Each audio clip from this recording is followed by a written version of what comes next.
Sub control room থাকবে আমাদের 15টি। সেখানে আমরা যার কোনো অসুবিধা হয় সাব কন্ট্রোলে সেখানে রিপোর্ট করলে আমরা তাৎক্ষণিক ব্যবস্থা নেব। পুরো মাঠটি 335টি সিসি ক্যামেরার আওতাধীন থাকবে। যে সিসি ক্যামেরা দিয়ে আমরা কোথায় কি হচ্ছে এবং প্রতিটি জায়গা প্রতিটি ইঞ্চি আমরা সিসি ক্যামেরাটা আওতা থাকবে। আমরা প্রত্যেকটি জায়গা আমরা লক্ষ্য রাখতে পারবো, যার মাধ্যমে আমরা নিরাপত্তা দিয়ে যেতে পারবো। রোপটপে আমাদের ডিউটি থাকবে 35টি রোপটপে আমরা ডিউটি রাখবো।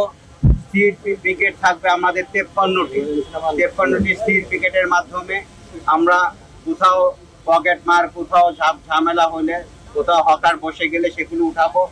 আমরা মোবাইল পার্টি থাকবে 20টি, যে 20টির মাধ্যমে আমরা করে বিভিন্ন জায়গায় আমাদের ছোট ছোট দলে ছোট ছোট রাস্তাগুলো তাদের জায়গা থাকবে খুব অল্প পরিমাণ, সেই জায়গাটুকু আমরা নিরাপদে রাখবো এবং ক্লিন রাখবো।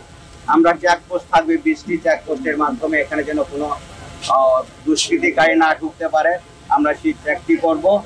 আমরা ফুটপাত উচ্ছেদ করার জন্য পুলিশ বাহিনী এবং ম্যাজিস্ট্রেটের সমন্বয়ে আমরা মোবাইল টিম গঠন করেছি। আমরা ট্রাফিকের মধ্যে ট্রাফিক ব্যবস্থা যেন সুন্দর হয়, তার জন্য আমরা ইজতেমা যেদিন শুরু হবে মানে 31 তারিখ থেকে 2 তারিখ পর্যন্ত পণ্যবাহী ট্রাক, পণ্যবাহী গাড়ি আমরা এই রাস্তাতে চলতে দিব না, আমরা ডাইভার্ট করে দিব।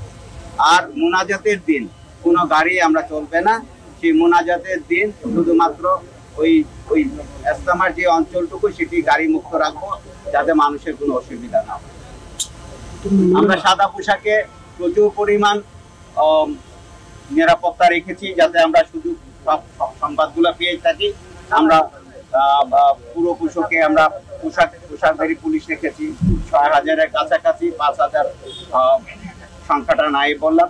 মাত্র 30% টাকায় জমির মালিক হয়ে নতুন বাংলাদেশের গড়ে তোলার স্বপ্ন দেখা বাংলা বসতি। সর্বমোট আমরা প্রচুর পরিমাণ পুলিশ মোতায়েন করে এই নিরাপত্তা দেওয়ার জন্য সুব্যবস্থা রেখেছি।